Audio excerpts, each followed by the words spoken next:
badhaadhina ni filanna mallattoon keenya qabsoo Qamadiiti mallattoon keenya qabsoo Qamadiiti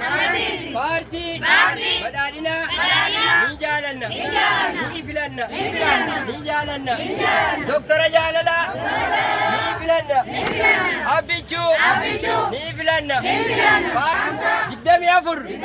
kuma lamaa fi kudha saddeet mallattoo qabsoo